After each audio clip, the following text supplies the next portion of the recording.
motivo de muita alegria estarmos juntos, e é um motivo de mais alegria ainda estarmos juntos para promover o saber. Coisa que eu amo é conhecer, aprender. Quem não gosta, né? A gente fica motivado quando a gente descobre um novo saber, e isso acaba vindo a nos completar mais ainda nessa jornada que é viver. Amados, desejo agradecer as citações que o diácono Carlos Eduardo fez, e eu digo assim, meus amados, que o que nós vamos tratar hoje, nessa manhã, não é absolutamente nada novo. Não temos nenhum novo conhecimento. O que nós vamos, na verdade, é compartilhar o que tem acontecido no cenário da igreja brasileira, e vamos refletir a respeito de como nós devemos nos posicionar diante disto.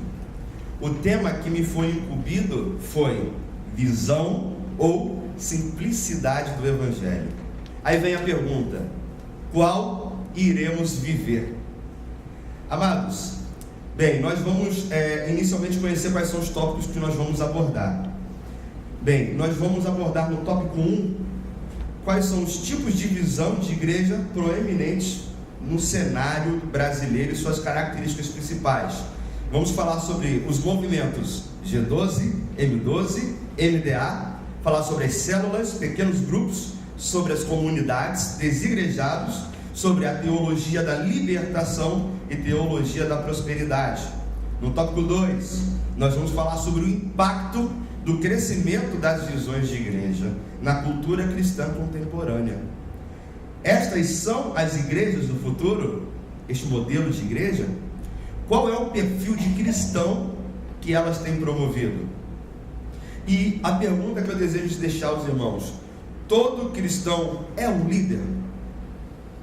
E no tópico 3, comparando as visões com o que as escrituras dizem. Aí vem a questão: como as igrejas primitivas surgiram e se mantiveram? No tópico 4, a relação desses fenômenos das visões com o cenário atual da obra missionária no Brasil. E seguidamente, a conclusão: visão ou simplicidade? Qual iremos viver e por quê? Amém? Amém.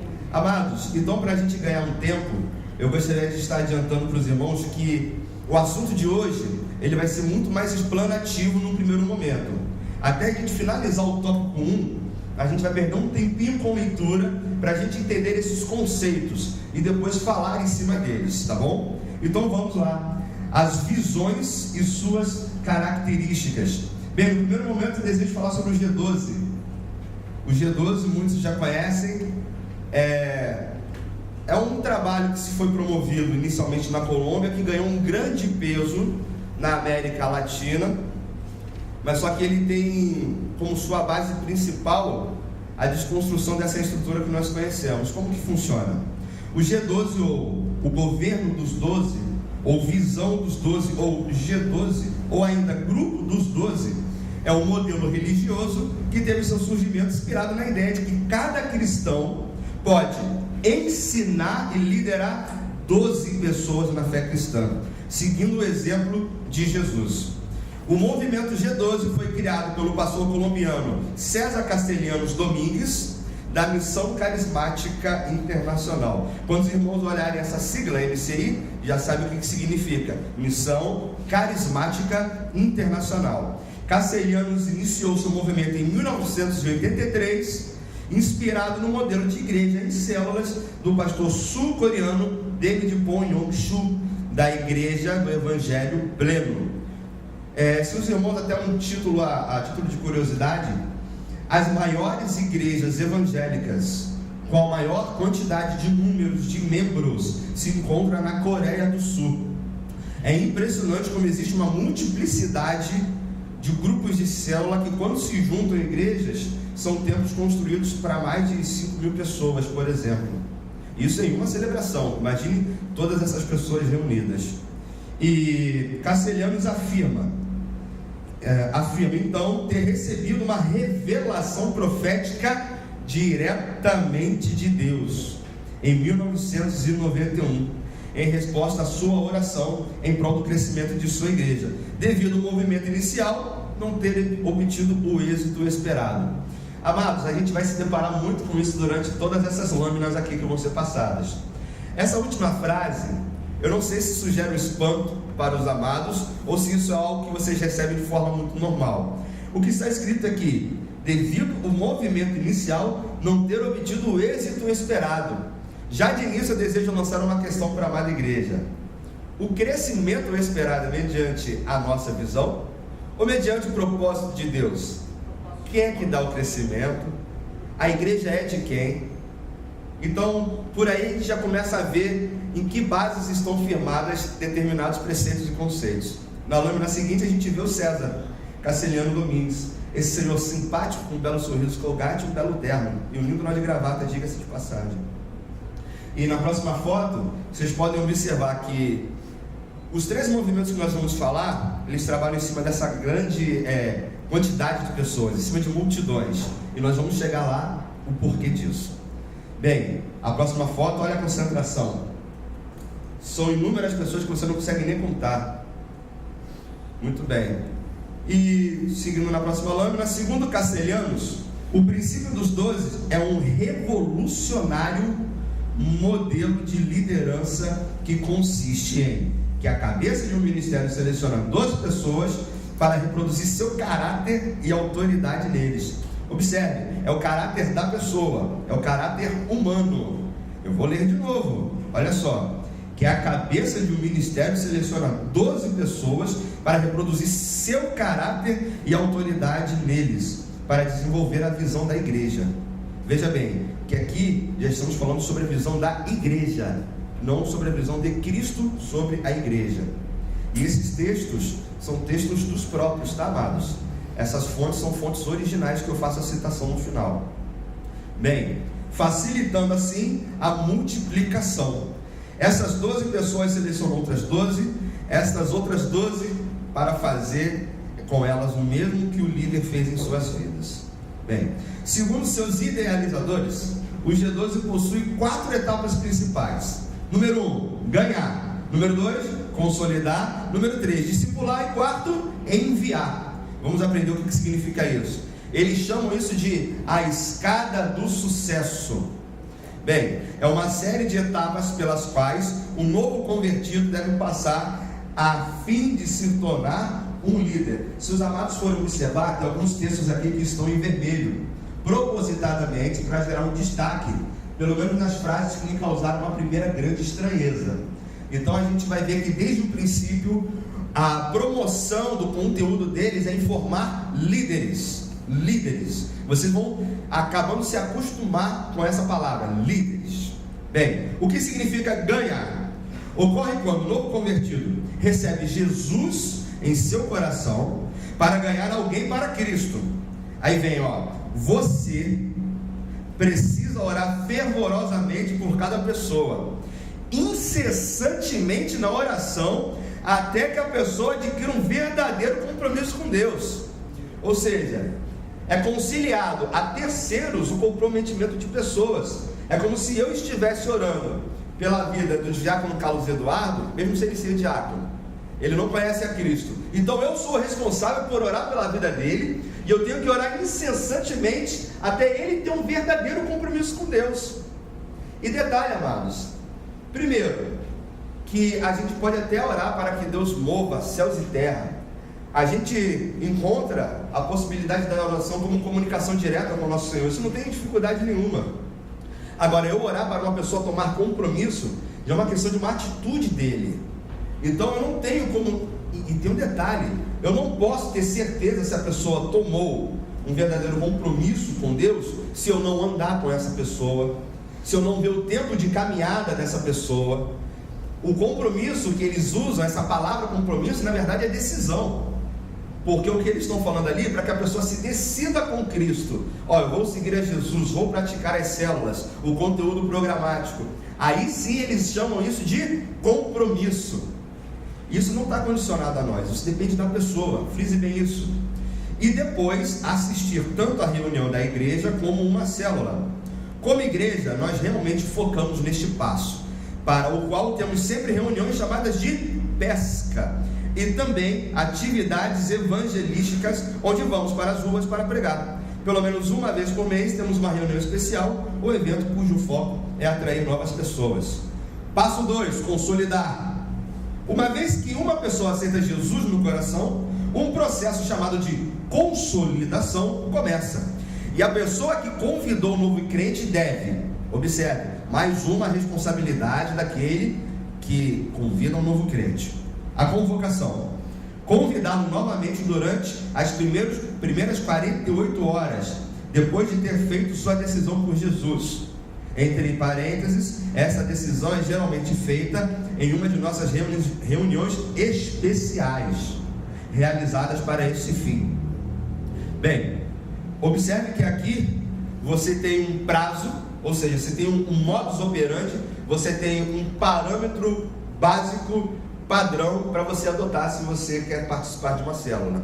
Você falou de Jesus para uma pessoa, você tem que convidar essa pessoa para a célula, você tem que orar incessantemente para que ela se posicione diante de Deus, e depois disso, você ainda tem que fazer o contato 48 horas no máximo depois. Por que seria isso, meus amados? Por que eu tenho que orar para a pessoa se posicionar com Deus? O trabalho do Espírito Santo fica onde nessa questão? No outro momento, eu me pergunto, por que eu tenho que ligar até 48 horas? Se eu ligar às 49 horas, a pessoa não perdeu a atração por Deus? Já deixou de ser interessante? Questione isso na sua mente. Visitação. Quando visitamos as pessoas, podemos identificar o meio que vivem, bem como a sua situação familiar e demais circunstâncias. Ou seja, isso nada mais é, meus amados, do que uma sondagem para saber qual é o nível da pessoa. Aí saber como lidar com ela. Veja bem, devemos fazer distinção no meio do corpo da igreja? Nós aqui não queremos saber a sua formação acadêmica, não queremos saber quanto que você tem no seu bolso, quanto que você guarda na sua meia, debaixo do travesseiro, seja onde for. Porque o mesmo banco que sentou, por exemplo, sexta-feira, o pastor Moisés Martins, com diversas formações, sentou aqui nessa cadeira, onde o diácono Carlos Eduardo está sentado, onde qualquer outro pode estar sentado. Uma das coisas interessantes é que quando nós estamos no ambiente religioso, nós estamos nivelados, amados. Na igreja de Cristo não existe essa divisão. Nós não precisamos ir até a sua casa, ver como que você vive, para saber como lhe tratar. Isso tem que ser de forma igual para todos. E coloque-os em uma célula. É importante que cada novo convertido esteja participando de uma célula. Neste processo de consolidação, começamos a preparar as pessoas para que possam participar do encontro com Deus. O que seria o encontro com Deus, meus amados? O encontro com Deus é um retiro que é feito geralmente em torno de 3 dias, onde a pessoa passa por uma imersão psicológica, filosófica e emocional, aonde este encontro com Deus é um lugar aonde as pessoas vão para ter grandes experiências, e depois, quando voltam, a única coisa que você pode falar é que o encontro ele é tremendo. Se você perguntar para qualquer pessoa que fez um encontro do G12, do M12, ela vai chegar para você vai chegar para ela e vai falar: "E como é que foi o encontro?" Ela vai falar assim: "Foi tremendo, foi tremendo", né? Ou seja, esse encontro com Deus é um Deus que buscou se revelar durante todo o tempo a sua criação. Aí chega agora, ao ponto que chegamos, ele se torna oculto novamente. Curioso isso, né? Muito bem, o encontro com Deus. Este processo de preparação é chamado de pré-encontro e consiste em 7 lições onde as pessoas aprendem o que significa realmente ser salvo. É importante que cada novo convertido receba esses ensinamentos antes de ir para o encontro. Ou seja, você tem que se preparar antes de ir para o encontro. Por quê? Se você chegar cru no encontro, é possível que você não esteja já preparado, já pré-condicionado a receber todo aquele choque emocional que você recebe no encontro. Então eles te preparam para você chegar lá, você chorar, você se derramar. Existem relatos neste encontro Bem, eu não vou chegar a esse ponto, mas assim, vou falar de forma mais panorâmica. O encontro com Deus, eles trabalham a parte de cura interior. Se você tem algum antecedente, se você tem algum pecado, se você tem até mesmo alguma questão na sua família de hereditariedade, que você sinta aquilo no seu coração, é no encontro que você resolve isso. É no encontro que você pede perdão, que você libera perdão. É no encontro que você se disponibiliza a zerar tudo que ficou para trás, trabalhar essa cura da alma. Eles trabalham muito esse termo, cura da alma, e quebra de maldições. E no encontro acontece tudo isso. E vem, ó, é importante que cada novo convertido receba esses ensinamentos antes do encontro. Se o fizer, vai lhe dar a compreensão sobre o conteúdo do encontro e prepará-lo para receber o melhor dele. O que é um encontro? Um encontro é um retiro de 3 dias em um lugar longe de suas atividades diárias, para que a pessoa seja capaz de se concentrar em sua vida espiritual. O objetivo é que cada participante receba a revelação da cruz, ou seja, a revelação da cruz está no encontro, e o encontro é tremendo. Então é dessa forma que procede. As principais áreas em que o encontro se concentram são: experiência genuína de conversão. Em 3 dias você tem a garantia se você se converteu genuinamente, ou sua conversão de volta. Receber cura interior e física. Libertação de todos os tipos de títulos e maldições. Plenitude do Espírito Santo. Saber sobre a visão G12 para cumprir o sonho de Deus. Ou seja, para cumprir o sonho de Deus é necessário que você conheça a visão G12. É possível cumprir os sonhos de Deus sem a missão G12? De acordo com eles, não. Vimos que quando as pessoas têm um encontro real com Deus, dão 100% de sua vida para servir a Jesus. Ao retornar ao seu encontro, eles são preenchidos com o fogo de Deus. Ou seja, lá é o encontro e o fogo vem depois. E querem falar a todos ao seu redor sobre Jesus. Aí o outro passo, que é o discípulo. Esta etapa é onde todas as pessoas que passaram pelo processo de consolidação com sucesso, que você pode ser reprovado no processo, tá, amados? Tem essa também. E quem avalia são os próprios gestores e líderes. Começam o seu treinamento para se tornar um líder. A capacitação destino, esse é o nome que eles dão, capacitação destino. Através dela desenvolve-se um olhar mais profundo sobre a palavra de Deus e conhece-se os princípios do que significa ser um líder. Cada nível consiste em 10 aulas, distribuídos por 3 períodos de 10 semanas. Os alunos fazem 2 cursos ou módulos por semestre. Por que eu separei essa parte? Porque em um semestre você já tem capacitação para se tornar um líder. Ou seja, você se converte, você recebe o seu atestado de conversão genuína em 3 dias, volta com fogo. Se fizer o treinamento em 6 meses, você já virá um líder e pode abrir uma célula sua. É estilo piramidal. Quem conhece aqui Amway? Quem conhece Forever? A própria Herbalife? Eles trabalham com essa divisão. Como funciona? Eu entro em uma célula, conheço o trabalho da célula. Depois disso, eu vou me promover a líder quando eu tiver 12 pessoas debaixo dos meus braços. Aí depois, essas 12 pessoas, elas têm que trazer mais outros 12 discípulos. E esses outros 12, até você ramificar de uma forma absurdamente extensa. Ao ponto que a gente viu as fotos ali, são lugares que, se fossem maiores, ia entrar mais gente ali, porque tem muito mais gente, né? Então vamos lá. No final do segundo nível, o novo líder estará pronto para abrir sua própria célula. Sua própria célula. Sua própria célula. Bem, além disso, existem outras atividades que estão nesta fase. Por exemplo, o reencontro, que é uma oportunidade para cada pessoa restabelecer a sua relação com Deus. Ou seja, restabelecer. Você perde a sua relação com Deus e depois você precisa restabelecer, porque só restabeleço o que não estava estabelecido, correto? Bem, com foco na liderança. Os reencontros são realizados durante um fim de semana ou um dia, com questões que ministram de uma forma mais profunda para as necessidades das pessoas, crescimento em sua liderança e ministério. E o que é uma equipe de 12? Uma equipe de 12 de 12 discípulos, é uma equipe de 12 discípulos que se reúnem uma vez por semana com o seu líder. Jesus muitas vezes se reuniu com os 12 além das multidões. Se você não tem uma equipe com 12, ainda deve ter uma célula onde pode continuar a ganhar novas pessoas. A fonte é do próprio site da G12 Brasil, onde eles mesmos falam sobre a sua visão. Bem, o próximo ponto nós vamos falar sobre o M12.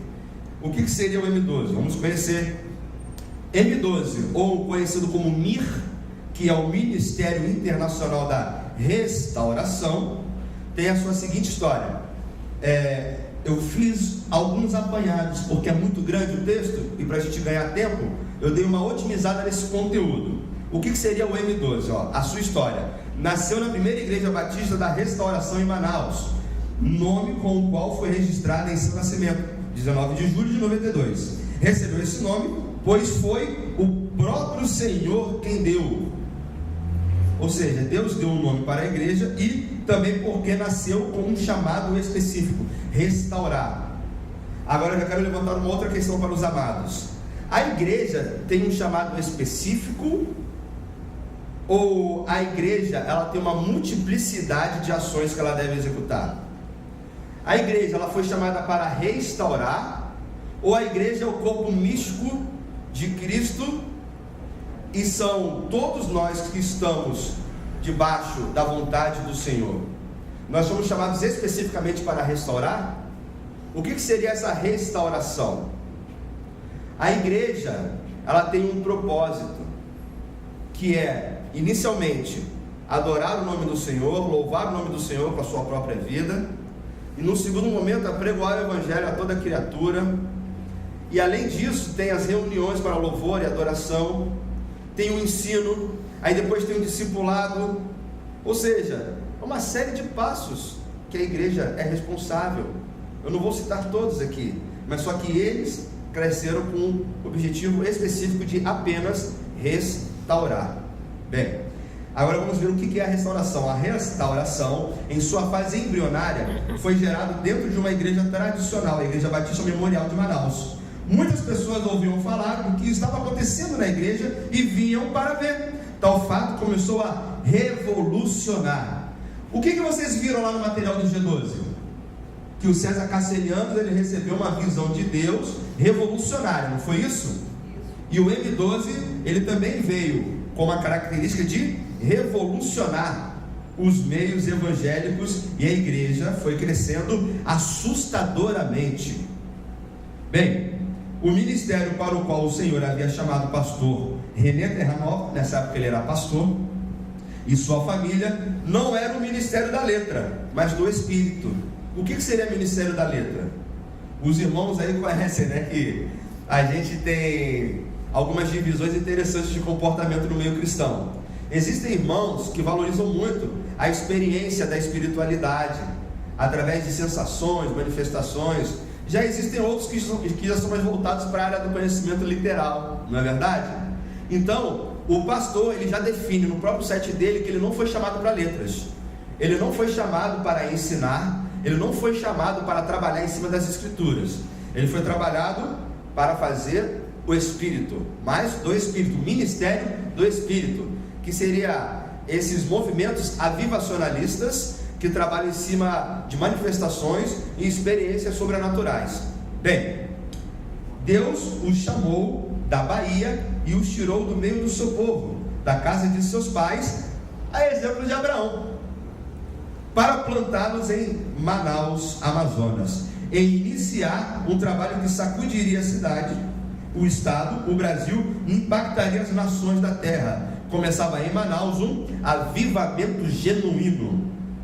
Amados, em todos os avivamentos que a igreja passou, a igreja se avivou quando ela voltou para a palavra de Deus. A igreja, durante toda a sua história, ela lutou pela palavra, ela lutou pelas escrituras, para que nós tivéssemos a possibilidade de saber o que Deus tem para falar conosco, e não o que terceiros têm para falar conosco.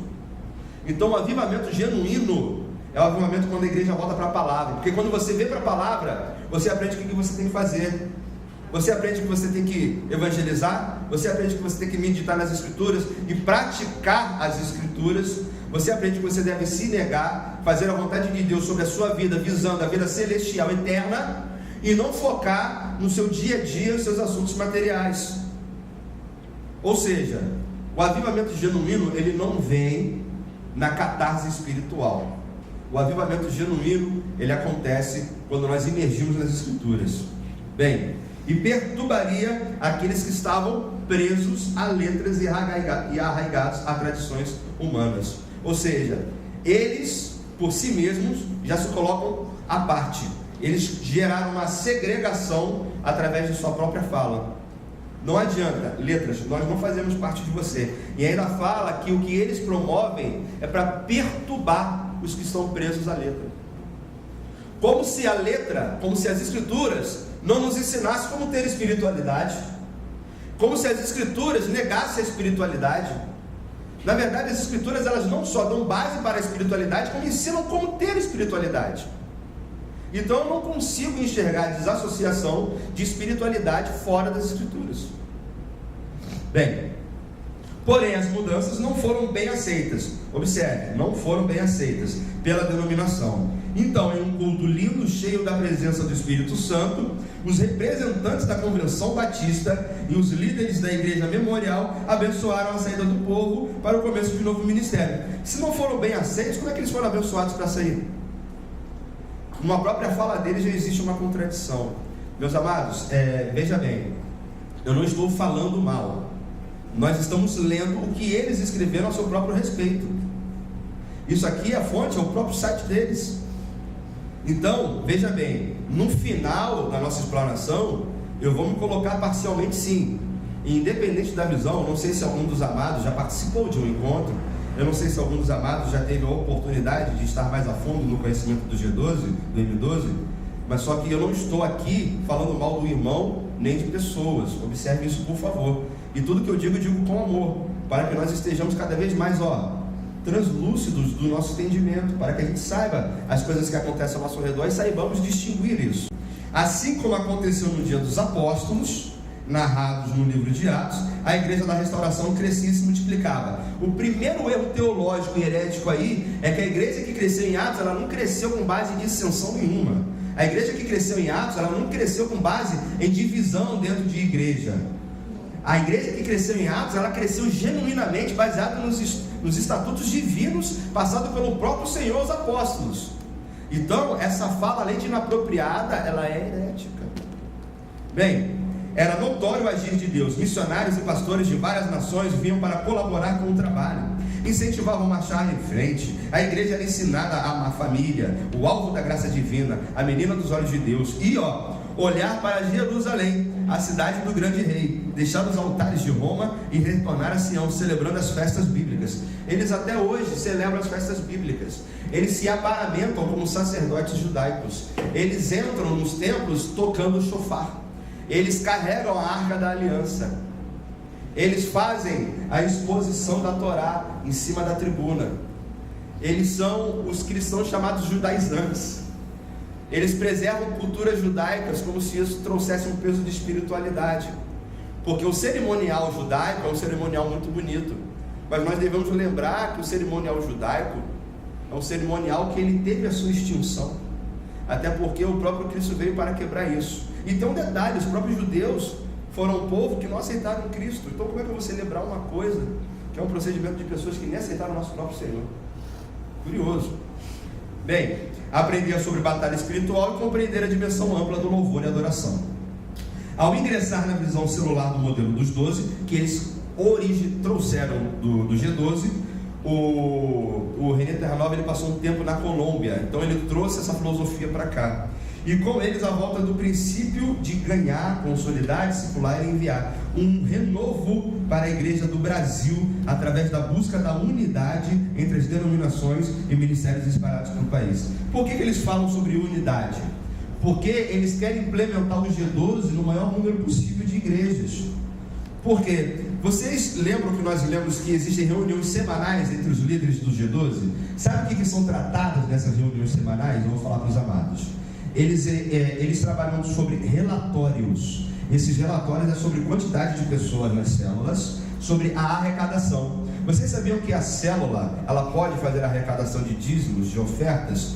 Aí eles pegam esses dízimos, essas ofertas, e eles na reunião apresentam este relatório, e com base nisso eles são ou promovidos ou até mesmo destituídos. Se você tiver baixa produção, você é destituído. Eu vi alguns testemunhos, meus amados. Eu me coloco na posição de tentar entender se eles procedem ou não. Mas pessoas que passaram por dificuldades financeiras, eram líderes de células, perderam suas células porque não estavam dizimando.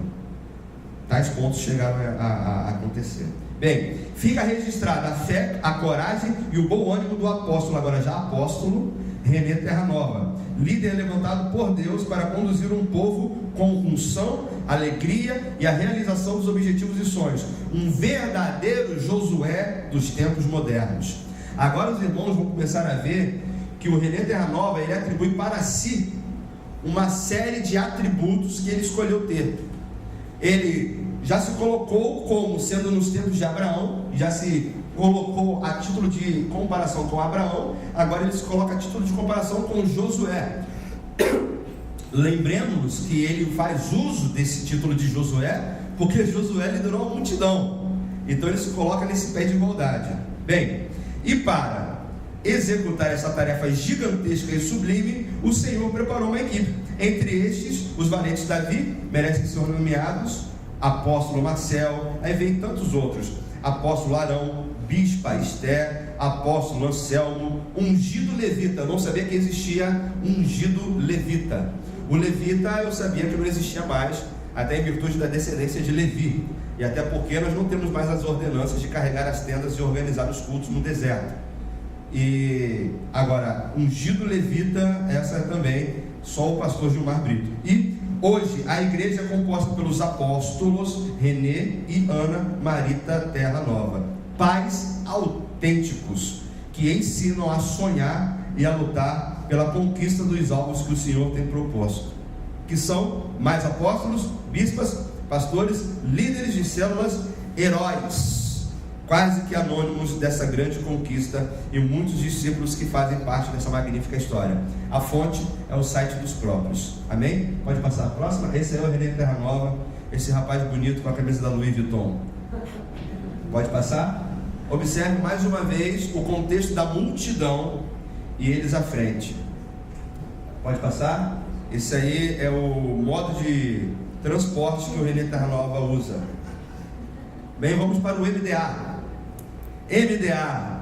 Agora a gente vai ter um refresco, né, amados? Não, o negócio está gravando. Vamos passar?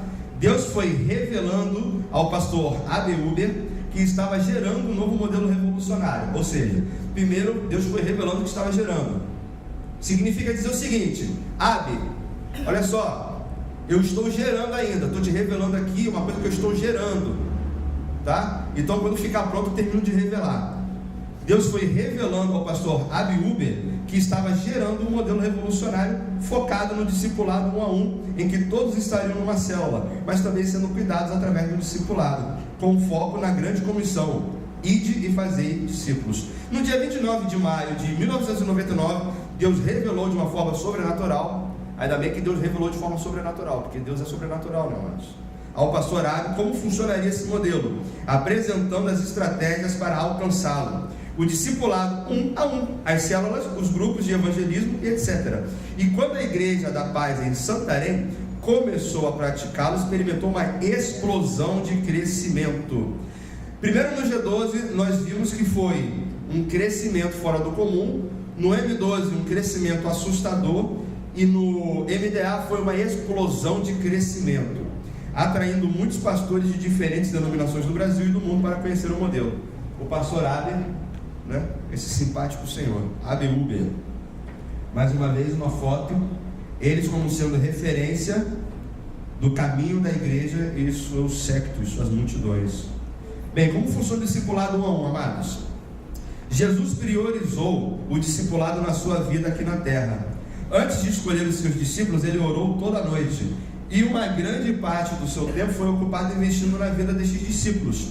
Como ele viajava horas e horas a pé, é bem provável que, enquanto estava caminhando com os discípulos naquelas estradas construídas pelo Império Romano, ele aproveitasse bem o tempo discipulando. Ou seja, a base que se constrói a estrutura teológica do MDA é numa probabilidade de Jesus caminhando ter tempo de falar com o discípulo um a um. Bem, quem já caminhou por muitas horas sabe que é difícil andar e falar com muitas pessoas ao mesmo tempo. Essa seria a justificativa para esse pensamento, amados. Queremos que Jesus discipulava muito. No primeiro, um a um, segundo, em grupo. Bem, agora vamos ao discipulador. O discipulador aqui já tem uma outra visão. Eles convergem. O discipulador como se fosse um pequeno líder, um micro líder. O discipulador tem compromisso total de não falar nada para a pessoa, alguma daquilo que o discípulo confidenciou, a não ser que obtenha primeiramente sua permissão. Este discipulado deve acontecer no contexto da célula, ou seja, o discipulador deve participar da mesma célula do discípulo. E discipulado é proteção, discipulado é crescimento, e seja transparente com o seu discipulador. Você vai ficar maravilhado com o que Deus vai usar, como Deus vai usar seu discipulador para ajudar a vencer o pecado, crescer espiritualmente, ser um ganhador de almas e também ser um bom discipulador. Confessar os nossos pecados uns aos outros e orar pelos outros para serem curados. Por que eles usam isso, meus amados? É uma forma de você ter o controle da vida da pessoa. É uma sondagem. A pessoa vai abrir todos os pecados dela. A pessoa vai falar exatamente o que ela fez, o que ela não fez, o que ela faz, o que ela não faz. Bem, uma vez que você está sendo discipulado, é importante começar a orar e pedir a Deus que lhe mostre quem você deverá discipular. Quando você ganhar alguém para Jesus, você tem que garantir que aquela pessoa seja bem discipulada. Normalmente é você quem deve discipular aquele novo convertido. Se os irmãos observarem, em nenhum dos três movimentos nós observamos uma estrutura clérica, uma estrutura de igreja que trabalha em suas camadas, como a Bíblia diz. Exemplo, nós temos pastores, temos evangelistas, presbíteros, nós temos diáconos e nós temos, em função eclesiástica, seriam esses. Aí depois nós conhecemos aí na modernidade os obreiros, né? Mas todos aqueles que são predispostos a cooperar são obreiros. Mas veja, nesse contexto de célula, nesse contexto de encontro, você não vê isso. Ou tudo está atrelado ao líder, ou tudo está atrelado a uma pessoa. Agora eu faço uma pergunta para os irmãos. Se vocês olharem um pasto com imensas dimensões, várias ovelhas, vocês já viram as ovelhas sozinhas no pasto, cuidando umas das outras? Quem cuida de ovelha é? Muito bem. Quem cuida de ovelha é pastor. Amados, mas e se a igreja crescer muito? E se tiver muitos membros, o pastor não vai conseguir dar conta. Eu fiz uma conta, eu fiz um cálculo.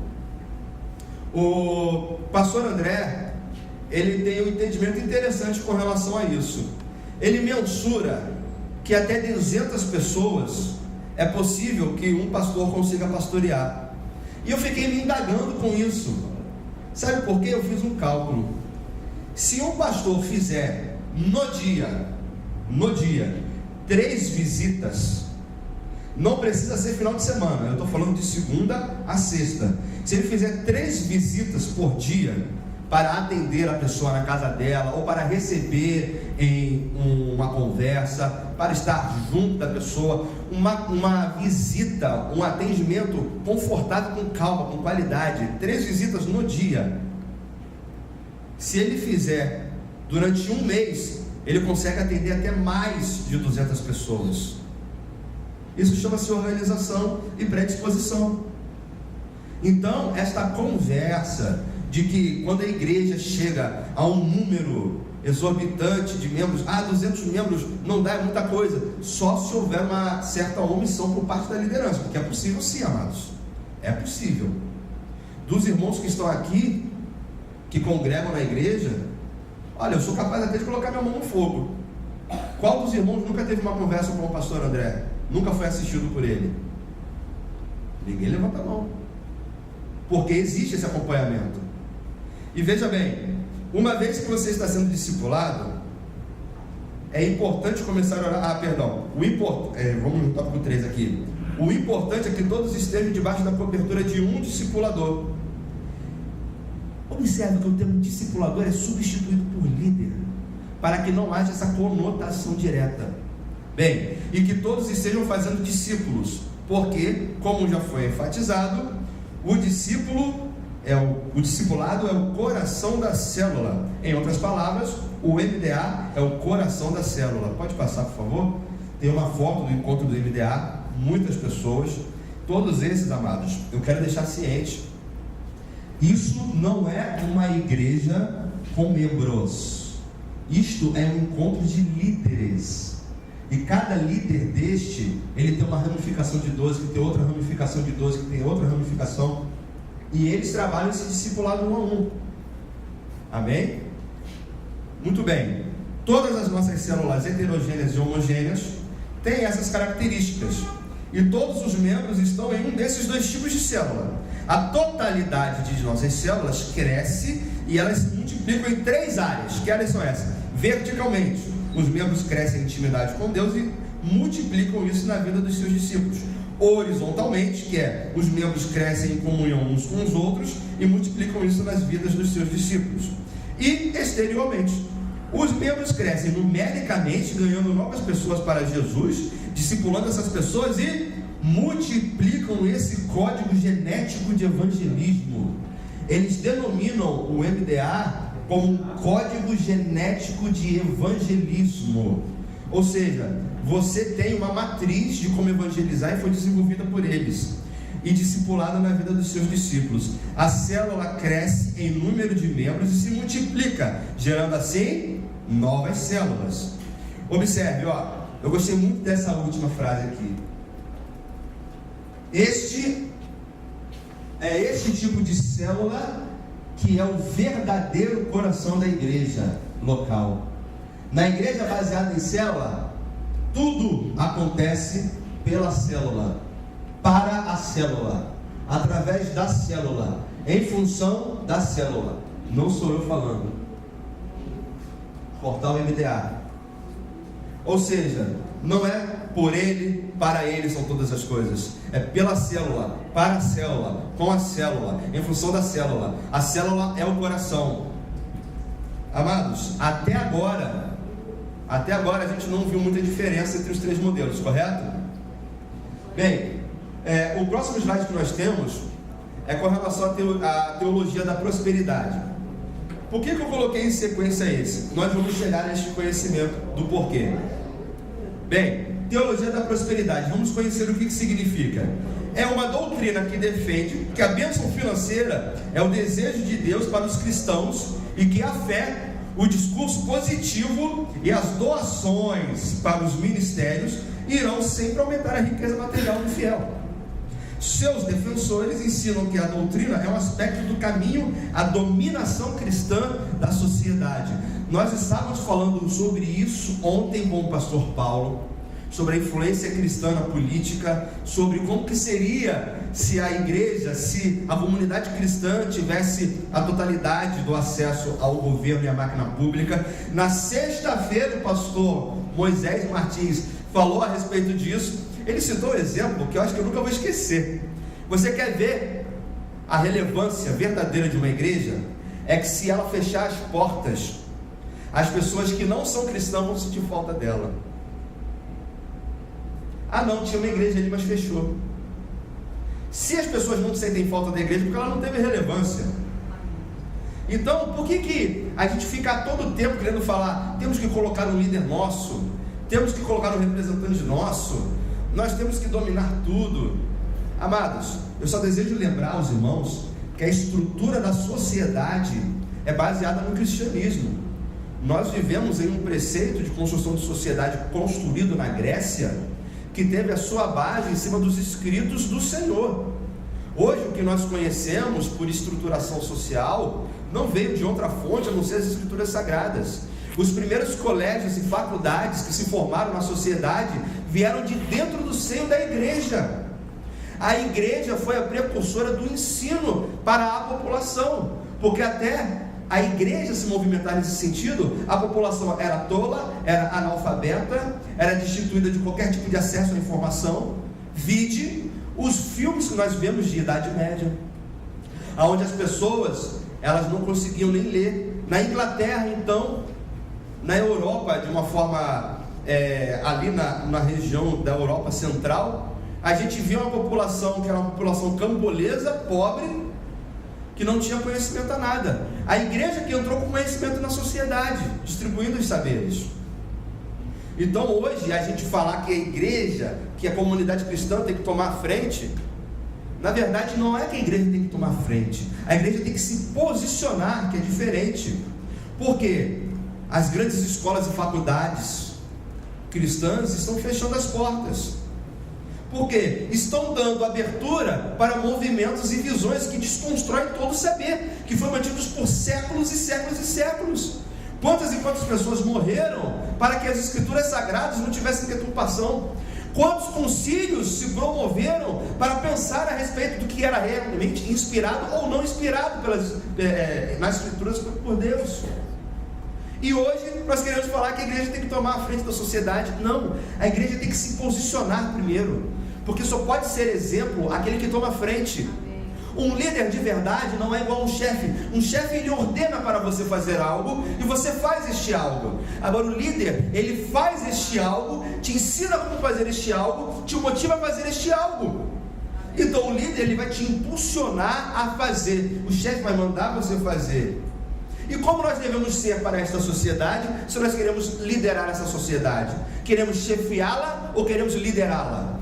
Queremos ser exemplo ou queremos ser opressão? Então, o modelo de exemplo parte de nós, do nosso posicionamento.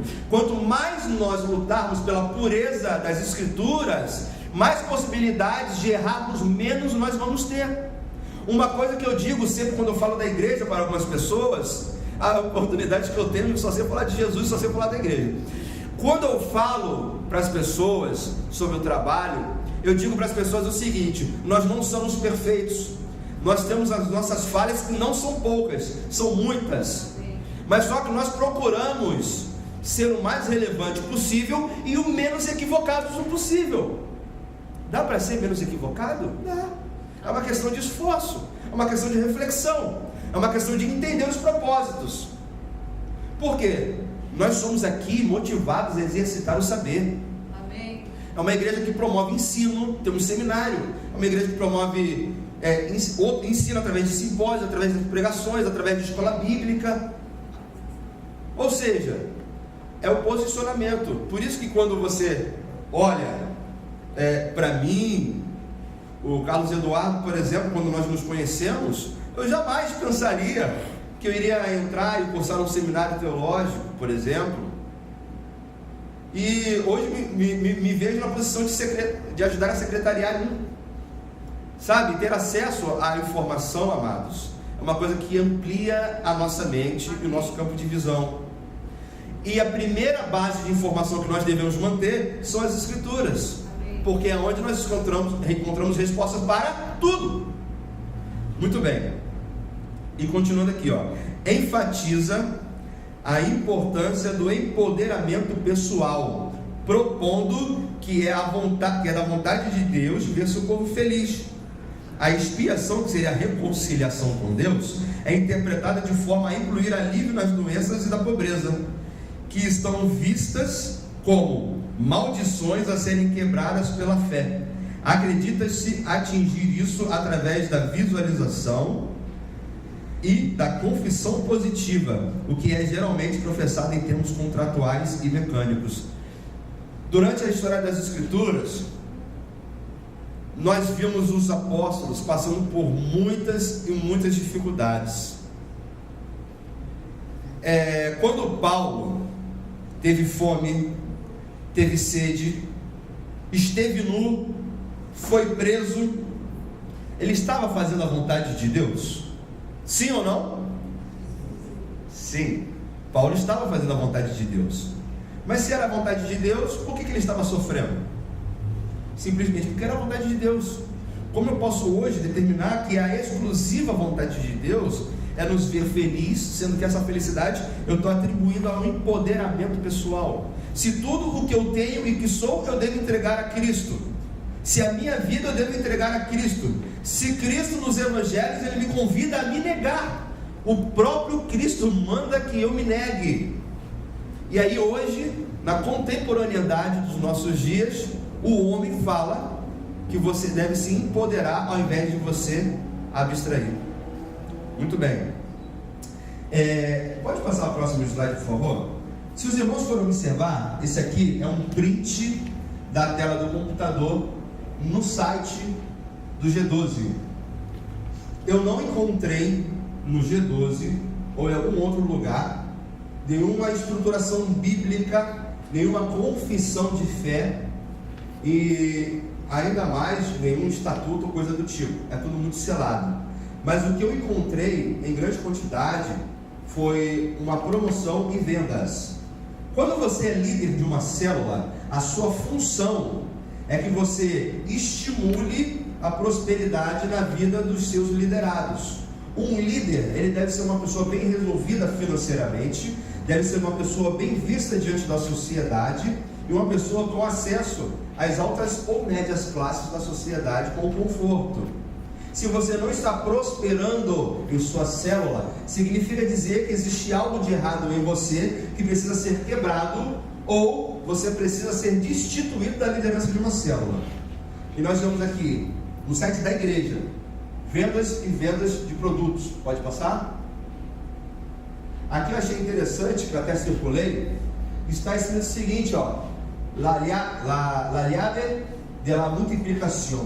É um livro que o Castelhano escreveu, falando sobre como é a chave da multiplicação, como que você faz o negócio render. E o livro está à venda no site dele, o material é dele, os DVDs são deles, o conteúdo são deles. Você não vê livros de teologia, você não vê livros falando sobre grandes homens da história do cristianismo, você não vê livros de comentários bíblicos. É material deles, a visão é deles. Quando você entra nesse movimento, você acaba até deixando a sua Bíblia de lado. A grande verdade é essa, porque o conteúdo que eles fazem é baseado no que eles pensam a respeito da fé. Pode passar? Esse aqui já é o MDA Shopping, que é o site da MDA, que tem o maior foco deles é na parte da venda também. Pode passar? A gente convida para ser um revendedor. Se você é um líder e você revende produtos, aí você fala para o seu liderado, revenda produtos também. Aí o seu liderado fala para o outro liderado, revenda produtos. Qual é a diferença disso para a Emily? Qual é a diferença disso para a Herbalife? Pode passar? Esse aqui é o portal MDA. O portal MDA, além de não ter as coisas que eu mencionei agora, ele ainda tem uma área de anuncie, que eu até grifei ali, circulei. Aí você tem as promoções, ó, curso de pastor oficial válido, reconhecido no Brasil exterior. Tem uma área só para anúncios, pode passar. Esses aqui são os valores dos anúncios que eles colocam no site. Caso os irmãos tenham interesse, eu optaria pelo ouro, para ter uma maior visibilidade e prosperar minha célula. Pode passar? Aqui, ó, eu fui apertar para sair do site. Quando eu fui apertar para sair do site, abriu esse banner assim, ó, como se fosse, peraí, não fecha não, não fecha não. Eu ainda tenho mais uma promoção para você. Você ganhou 10% de desconto no MDA Shop. Pode passar? Bem, agora vamos falar sobre a teologia da libertação. Amados, a teologia da libertação, vocês estão vendo aqui uma imagem daquele Cristo católico, né? Como uma figura comunista. Vamos entender um pouco sobre como é o conceito da teologia da libertação. Pode passar, por favor? É uma corrente teológica cristã nascida na América Latina, depois do Concílio do Vaticano II e da Conferência de Medellín, que parte da premissa que o Evangelho exige opção preferencial pelos pobres. Bem, e especifica que a teologia, para concretar esta opção, deve usar também as ciências humanas e sociais. Ou seja, o Evangelho, ele é uma opção preferencial dos pobres, ou seja, o Evangelho ele veio para os pobres preferencialmente, e nós devemos usar as ciências humanas e sociais para promover o Evangelho para os pobres. É considerada como um movimento supradenominacional, apartidário e inclusivista de teologia política, que engloba várias correntes de pensamento que interpretam ensinamentos de Jesus Cristo em termos de uma libertação de injustiças, condições econômicas, políticas ou sociais. Significa dizer que, se eu sigo a Cristo, se eu conheço o Evangelho, eu devo lutar para que eu tenha um bom salário, para que eu tenha uma igualdade social, sendo que nós vimos tantos e tantos homens na história padecendo durante a história e sendo fiéis a Deus. E nunca, em nenhum momento das histórias das Escrituras, vocês vão ver alguma citação falando sobre promover o social. Essa era a última coisa que os apóstolos estavam se importando, porque a mudança do social vem através da própria implementação do Evangelho na vida do indivíduo. Se eu tenho um Evangelho, eu vou buscar ser uma pessoa melhor. Primeiro, que eu já vou estudar as Escrituras. Se eu não sei ler, eu vou buscar ler. Primeiro, que se eu não entender o que a Bíblia quer dizer, eu vou procurar estudar. Daqui a pouco eu já estou fazendo um curso de teologia. Aí daqui a pouco eu vejo que com esse meu conhecimento eu já consigo uma nova opção de emprego. Então eu vou ter uma possibilidade de me empregar num lugar onde eu ganho um pouco melhor. Então o Evangelho ele é gradativo. E daqui a pouco, se eu tenho uma condição melhor, eu já posso abrir mão de andar de ônibus, eu posso ter um veículo, aí eu vou adquirir este veículo, que vai servir para a glória de Deus também. Aí depois, no segundo momento, eu vou ter de uma maneira tal que eu possa compartilhar. Aí você vai abençoar outras vidas, outras pessoas, e você vai estar fazendo o Evangelho. Eu preciso de uma ciência política para isso? Ou eu preciso ser simplesmente fidedigno na estrutura principal do Evangelho? É uma escala evolutiva e gradativa, amados. Muito bem. Ela foi descrita pelos seus proponentes como reinterpretação analítica e antropológica da fé cristã. Ou seja, eles releram a teologia para trazer isto, um conhecimento político, um conhecimento de viés idealitário e socialista. Porque a base de cultura que eles usam para fazer essa leitura é no marxismo, é no leninismo, dentre outras vertentes do mundo socialista. Não pode passar só um momento. Bem, em vista dos problemas sociais, mas seus oponentes a descrevem como um marxismo, relativismo e materialismo cristianizado. Eu vou falar para os irmãos o seguinte: eu participei de uma palestra, o Alex Santos até estava comigo nesse dia. Uma missionária, de uma junta missionária, que eu não vou citar o nome, foi lá na base missionária em Itaoca, onde eu presto serviço, e ela fez um discurso a respeito de um projeto que eles têm em uma comunidade no Rio de Janeiro, que eu também não vou falar, senão vocês vão identificar. E nesse trabalho, nessa fala dela, ela defendia piamente, com unhas e dentes, que o fator do infrator ter cometido a infração é em virtude do meio que ele vive, e que ele não tem imputabilidade de responsabilidade sobre ele. Significa dizer que existe um coitadismo social e cultural sobre a vida do indivíduo, e ela defende isso.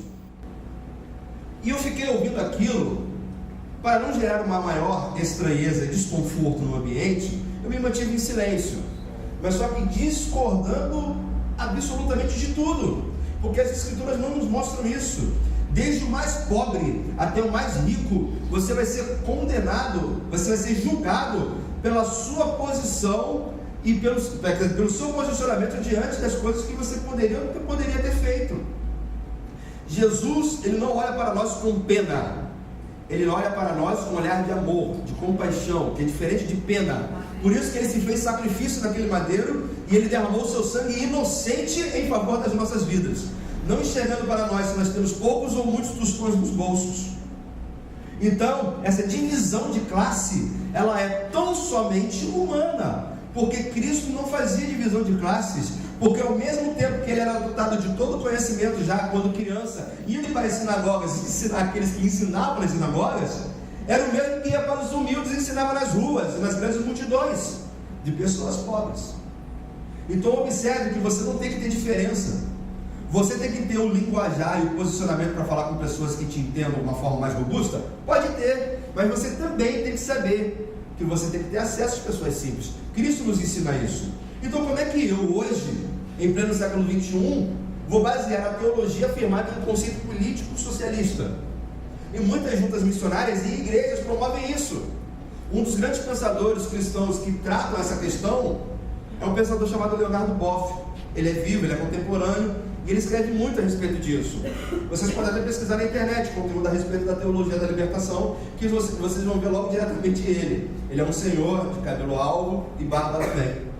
Pode passar, por favor? Vamos falar sobre as comunidades. Pode passar, por favor?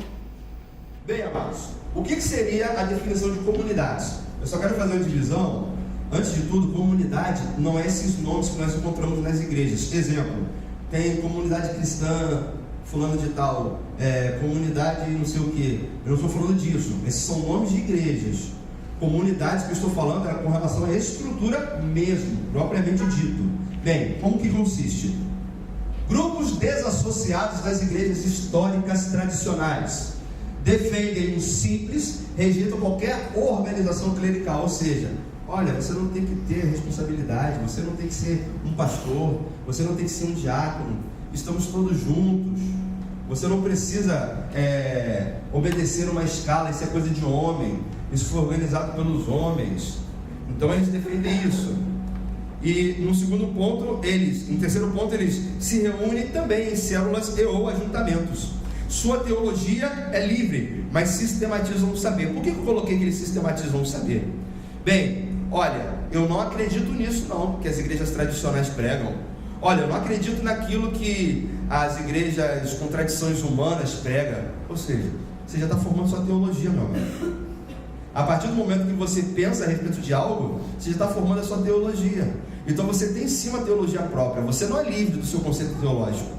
Até mesmo se o seu conceito teológico for liberdade. Você já definiu o seu conceito teológico. E sua liturgia é livre, mas pragmaticamente tem foco nas manifestações espirituais. As manifestações espirituais seriam o que, amados? Eles se unem, eu vou falar para os irmãos, eles se unem para encontros periódicos. Na maioria das vezes são encontros que são feitos de 15 em 15 dias. E nesses encontros, eles, em sua maioria, deixam o microfone aberto aqui na frente. E esse microfone fica aberto porque se alguém teve, no momento da oração, no momento do louvor, se alguém teve uma visão, se teve uma revelação, vem no microfone, pega o microfone e fala o que está vendo, o que está sentindo. Aí de repente, daquilo do que a pessoa falou que está vendo, está sentindo, aí vem aquele frenesi. Aí, como diz o pastor, o fogo vem lambendo todo mundo. Aí quando você vê, está todo mundo já girando, pipocando, e é aquilo, o encontro é esse. Aí eles esperam muito sobre o avivamento, eles querem o avivamento de Josué, eles buscam o avivamento que vai acontecer nesses dias, e que vai acontecer a partir deles. Como foi exemplo de Charles Graffining, como foi exemplo de William Seymour, como foi exemplo de Charles Fox, e a visão teológica deles é baseada nisso. Bem, em sua maioria compreendem avivamento como experiências nas reuniões, como eu falei agora, valorizando a intensidade da experiência como termômetro de espiritualidade. Ou seja, a sua espiritualidade está baseada no quanto você vê e no quanto você manifesta as expressões espirituais. A sua espiritualidade não está baseada no seu testemunho, na sua conduta, na sua caminhada, no que você tem desenvolvido durante o seu ministério, no que você tem sido influenciador do conhecimento correto diante das escrituras para os outros. É baseado no que você sente ali. E eles não usam um nome para a identificação. Aí, como eu falei, para promover seus conceitos de vida cristã e espiritualidade, exacerbam o puritanismo e suas metodologias são baseadas nos testemunhos de notáveis nomes como George Fox, do movimento dos Quakers, William Seymour, precursor do pentecostalismo, que foi aquele que iniciou no começo de 1900 na Rua Azusa, aquele grande mover espiritual que muitas pessoas foram para lá, e que de lá até mesmo Daniel Berg e Gunnar Bring estiveram lá, e depois eles foram os precursores da Assembleia de Deus, fundadores da Assembleia de Deus. Ou seja, eles baseiam-se muito nesse puritanismo, E Charles Grandison Finney, avivalista estadunidense. E agora vamos falar sobre os desigrejados, amados. Bem, os desigrejados, quem são eles? Indivíduos decepcionados com a igreja institucional que tentam continuar a ser cristãos sem pertencer ou frequentar nenhuma igreja. Existem ainda aqueles que, além de não mais frequentarem a igreja, tomaram esta bandeira e passaram a defender abertamente o fracasso total da igreja organizada. A necessidade de um cristianismo sem igreja e a necessidade de sairmos da igreja para podermos encontrar a Deus. Essas ideias vêm sendo veiculadas por meio de livros, palestras e da mídia. Viraram um movimento que cresce a cada dia. Trata-se daquilo que chamamos de movimento dos desigrejados. Bem, se nós vamos falar hoje sobre desigrejados, pelo menos no Brasil, vocês vão lembrar logo de um nome. Qual nome que vocês vão lembrar? Caio Fábio. Caio Fábio e o Caminho da Graça. Ou seja, ele é um desigrejado, ele não participa de nenhum sistema, mas só que ele fundou um sistema sem sistema, que é o Caminho da Graça. Qual é esse sistema? Onde você tem a liberdade de fazer as coisas do mundo, onde você tem todas as possibilidades de pensar, refletir, ser como o homem do mundo, mas só que você não faz parte desse sistema que eles consideram ser podre e sujo. Mas vamos lembrar que os apóstolos, eles constituíram pastores, presbíteros, diáconos, ou seja, já foi feita uma estrutura desde que a igreja começou. Como é que eu vou falar que a estrutura da igreja não pode ser organizada? Ela deve ser organizada, porque todas as coisas em Cristo Jesus são feitas com ordem e decência. Jesus ensinou doutrina, amados. Jesus não ensinou a ser cada um por si, adore a Deus nas suas casas.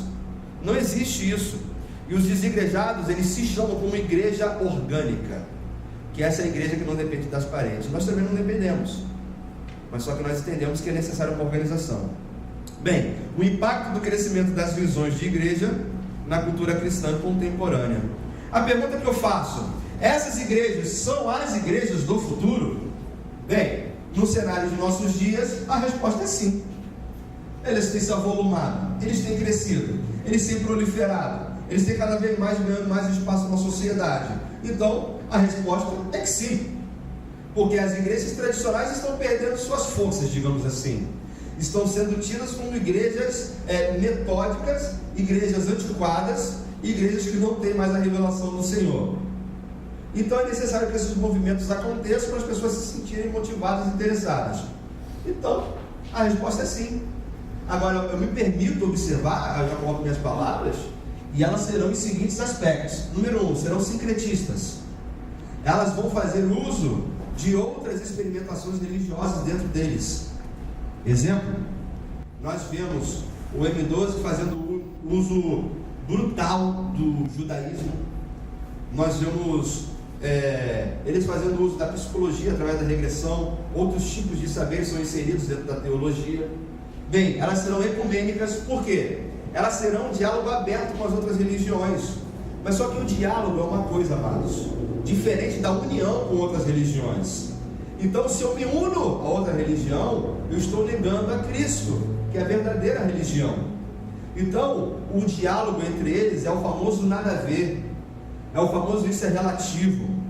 Quando você vê alguém falando nada a ver, você já sabe que essa pessoa, ela não sabe o que ela defende.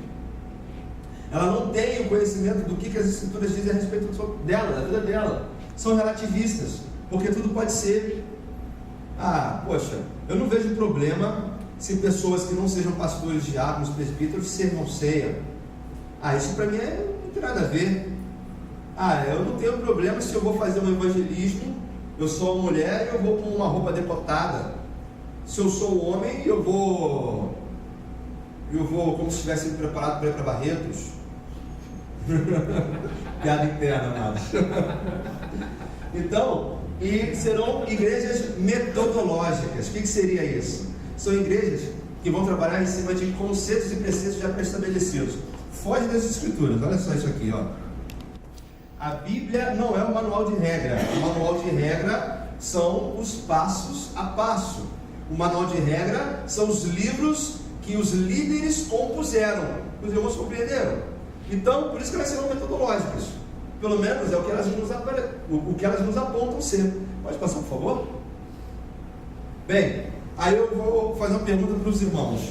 Qual seria o perfil do cristão promovido por essas igrejas, por esses movimentos? Bem, são tipos de cristão que inicialmente não se dedicam ao estudo contínuo da Bíblia, porque perdem muito tempo lendo os materiais de manual. acha que suas opiniões são mais importantes do que a Bíblia. Primeiro, seguem cegamente a um líder. E segundo, formam suas próprias opiniões. Eu não penso assim, eu não acho assim. Por quê? Não tem um conhecimento sistemático das Escrituras. Número 3, não buscam a intimidade com Deus. Por que eu digo que não buscam intimidade com Deus? Se eu sou relativista, se eu sou mundano, olha, eu vi, esse eu posso citar o nome, porque ele colocou em público, então o que é público pode ser tratado em público. Eu não quero entrar nesse mérito, não. É uma pessoa que eu até admiro, com a sua base de entendimento, uma pessoa inteligente. Pastor Ed René Kivitz, pastor presidente da IBAB, Igreja Batista Água Branca, em São Paulo. Ele, em um determinado vídeo que falava sobre se um cristão pode ou não pode ouvir música secular, ele citou que ele ouve Marisa Monte, que ele ouve Michael Jackson, que ele ouve tudo isso.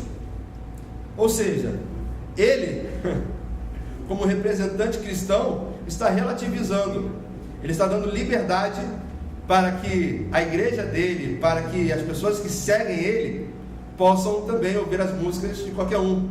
Então eu posso ouvir Aviões do Forró e entrar aqui na igreja para cultuar o Senhor depois? Tudo é relativo, né? Então veja bem, isola-se da vida em comunidade, porque o camarada trabalha tanto em querer ser um líder, que ele não vê outra visão a não ser ele mesmo. Busca a bênção de Deus e não Deus da bênção. Deixa a missão de Deus que Deus tem para a sua vida para quando der tempo. Isso quando ele sabe qual é a missão dele. Tem gente que passa anos e anos dentro da igreja e não sabe qual é o ministério. Vai dizer que vocês não conhecem pessoas assim? Qual o ministério que Deus tem para a tua vida? Não sei. Estou orando. Há quanto tempo? Há 12 anos. Por que? Você tem fluxo de sangue, meu filho? Então assim, não aceita que a vida cristã tenha suas dificuldades. Se você estiver passando dificuldade, é brecha. Está em pecado. Se você estiver passando dificuldade, você não está seguindo o passo a passo. E a amizade com o mundo. Por que amizade com o mundo? Eu conheço muito jovem que se diz ser cristão, mas gente faz umas coisas que é do arco da velha. Eu vejo gente que, você é cristão? Fala que é cristão, só depois. E gente que faz todo quanto é tipo de coisa, e depois que você vê que é cristão. Esse é o nível de cristão que nós temos hoje. Aí, você quer ver? Eu gosto muito de fazer essas pegadinhas. Você está no meio de pessoas, você está conversando, aí daqui a pouco você vê um que está mais esquentadinho, soltando piadinha, que não sei o que, aí você fica quieto. Aí eu chego, mando logo alguma coisa relativa à fé, para mostrar que eu sou cristão. Aí o cara fica já todo sem graça, se apruma. Não é, tá certo, amém, glória a Deus. Começa até a chamar de varão e tudo, né? Aí a outra pergunta que eu faço: meu amado, todo cristão é um líder? Todo cristão é um líder? Obrigatoriamente? Eu me permiti responder: não. Mas todo cristão pode sim vir a ser um líder. Você não nasceu sendo um líder. O que é liderar? Liderar não é essa coisa megalomaníaca não, meus amados. Por exemplo, você dentro da igreja, você pode ser um líder, por exemplo, do Data Show. Organiza as coisas relativas ao Data Show. Você tem uma liderança sobre aquilo.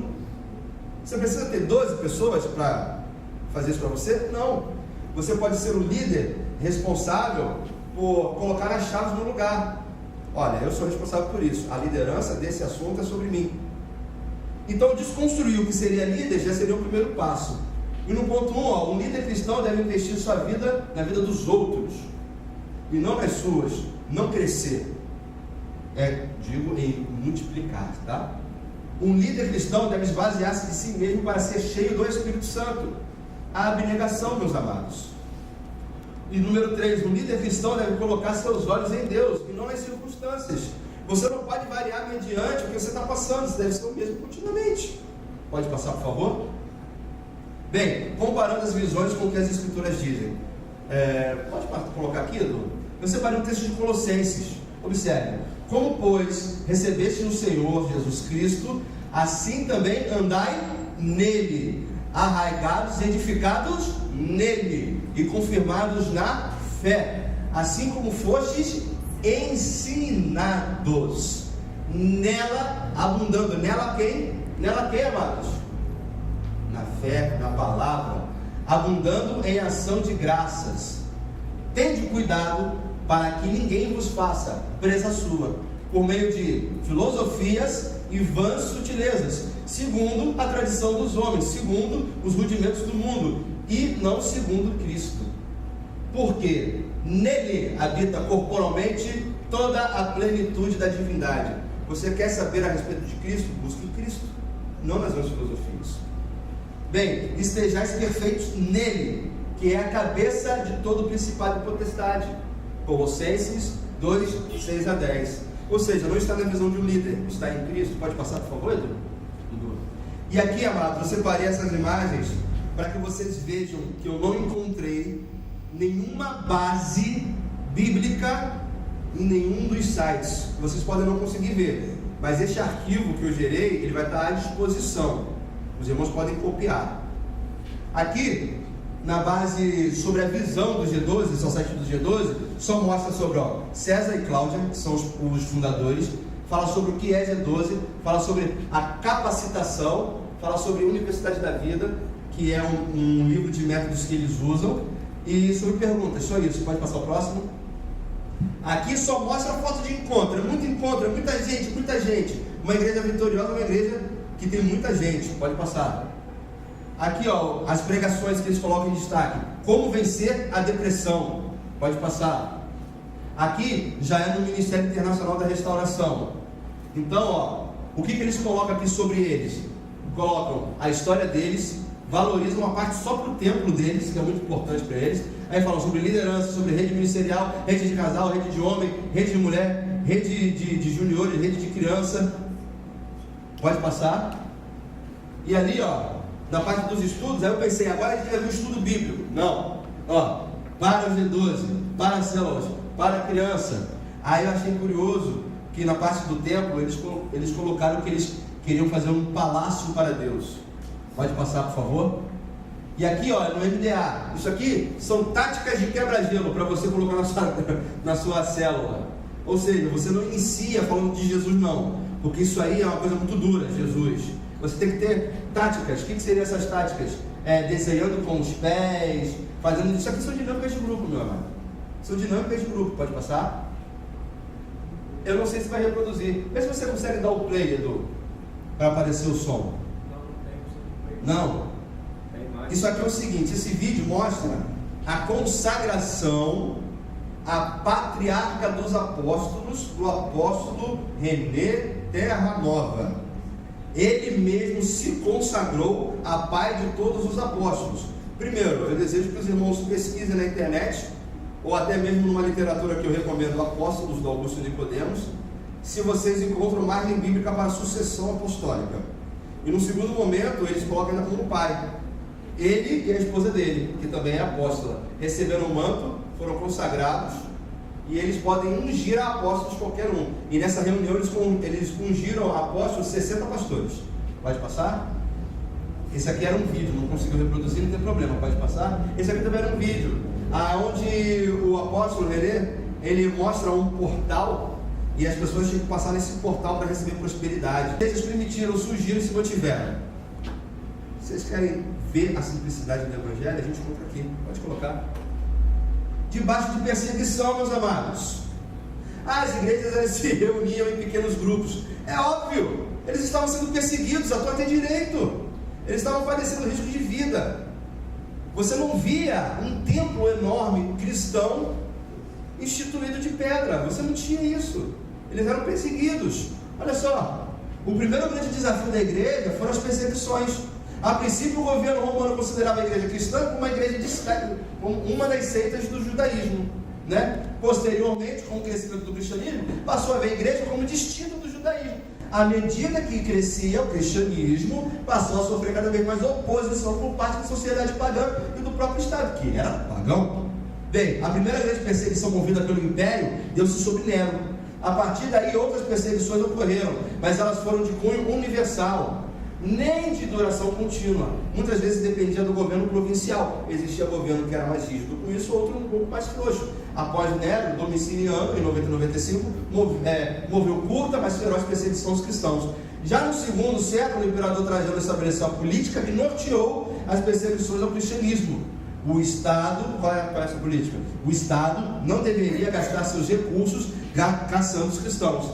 mas os que fossem denunciados deveriam ser levados ao tribunal, instados a negar a Cristo e a adorar os deuses romanos. Quem não o fizesse deveria ser condenado à morte. Bem, dessa forma a perseguição não tinha um caráter de política de Estado, mas estava sempre presente, pois que somente em 313, no século IV, o cristianismo veio a ser considerada uma religião do Estado, que eles chamam em latim de religião lícita. Bem, aí eu coloquei aqui que o primeiro concílio que aconteceu, o de Nicéia 325, que serviu para organizar todo esse conteúdo a respeito das Escrituras, já com uma certa liberdade. Ou seja, a igreja passou 4 séculos fugindo, sendo perseguida. Como é que eu não vou me reunir em pequenos grupos por causa disso? É óbvio que sim. Então, pode passar a próxima, por favor? Bem, então, a igreja ela veio se estruturando após a perseguição, e depois ela virou do Estado, o Estado deu força à igreja, e as igrejas históricas vieram a se originar muito depois disso. Ou seja, vai me falar que isso é tradicionalismo? Não, as coisas foram formalizadas pela diminuição da perseguição, tão somente. Resumindo, tá, amados? Isso dá mais pano para manga. E a relação desses fenômenos das visões com o cenário atual da obra missionária no Brasil. Se eu estou me preocupando em aumentar minha célula, em ser um líder, se eu estou me preocupando em fazer cada vez mais discípulos, se eu estou me preocupando em ser cada vez mais notado no meio da liderança da minha igreja, eu vou ter tempo para fazer missão, meu amado? Eu vou querer perder o meu tempo abrindo mão de ganhar status, recursos, até mesmo dinheiro para fazer missão? Essas igrejas não estão pensando em missão não, meus amados. Eu vasculhei de ponta cabeça todos os sites deles. Eles não têm nenhuma obra social, eles não têm nenhum missionário enviado, eles não têm nenhum departamento de missões, e eles não respiram essa realidade, meus amados. Como é que eu vou promover missão se eu estou preocupado com outra coisa, ocupado com outra coisa? Isso não está sendo gerado no meu coração. A igreja respira essa realidade de multiplicação.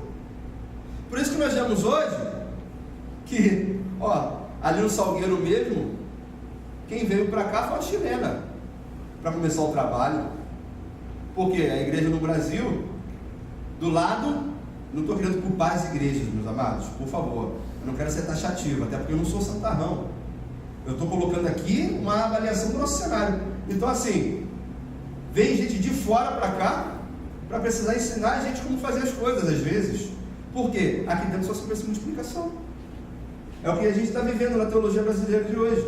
Pode passar, por favor? E aí eu deixo a questão para os amados. Visão, que é tudo aquilo que a gente viu, todos aqueles conceitos, preceitos, ou simplicidade do Evangelho. O que seria a simplicidade do Evangelho? Você quer fazer o quê? Você quer viver o quê? É uma pergunta para você trazer nessa manhã e buscar uma resposta, se possível, quanto antes. Então, eu permito instigar os irmãos a viver a simplicidade do Evangelho. A simplicidade do Evangelho é você buscar conhecer cada vez mais a palavra de Deus, buscar cada vez mais se envolver na obra de Deus, fazer evangelismos, fazer estudos, promover missões, apoiar quem faça missões e ir adiante neste foco. Por quê? Porque, tão simplesmente, Jesus Cristo está voltando e as nossas mãos devem ter algo para apresentar. Tão somente porque Jesus Cristo, Ele está vendo cada ação que nós estamos fazendo. Como o pastor André diz, você não precisa atravessar o continente para fazer missões, mas você pode atravessar a rua. Então, orgulho eu tenho hoje de fazer missões locais, amados. Muito orgulho, porque eu não tenho nenhum tipo de preocupação com o status. Ele foi para tal lugar, o meu status está no lixão. Então, o que eu amo fazer é estar no lixão. Eu vou seguir fazendo isso enquanto Deus me der condições.